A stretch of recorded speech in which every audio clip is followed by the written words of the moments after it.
Do you ever feel disconnected or as a outlier in the family? How about if you are always misunderstood or maybe disrespected as a father, as a husband? Well, this is not a fix all, solve all issues because every situation is different. But here are just some ideas to maybe help you. First off, the should have, could have, would have here. Yes, you should have, could have, would have got married to a different person. That may have been the best thing, but you may be married to a really great woman, and that's amazing. If you are feeling disconnected or disrespected, um, you're not necessarily alone, but there are some things that you can think about. One thing to remember is perfection is not necessarily the answer. You're not going to ever be perfect, and no one expects you to be perfect. What's often expected is just slowing down and being there, being available, being able to listen and have your presence, and not just presence in the sense of you're there in the garage working on something. It's like you are there in conversation. You're participating in the family life.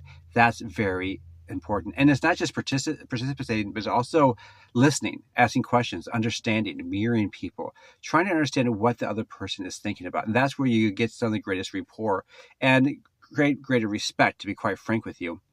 That's one of the best, to be quite frank, sales techniques that you can use is just stop and listen, ask questions and understand. And when you understand, all of a sudden you can figure out some ideas like, oh, okay, these are the things we really need to do. So definitely listen. That's the reason why we have two ears, one mouth. And then when you do speak, speak with authority, speak with confidence.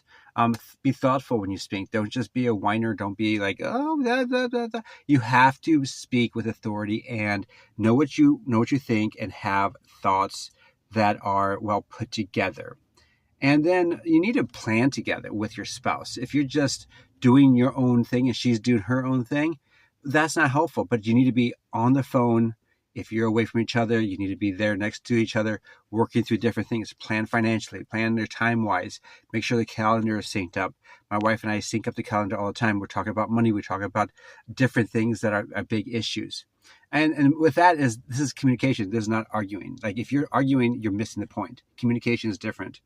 And then lastly, I think that the most important thing, or not the most important thing, but also think about not fighting over the little things. There's so many tiny little things that we could fight about as couples, but if you just let them go, who cares? Who cares if you use a mop or a rag to wipe the floor up?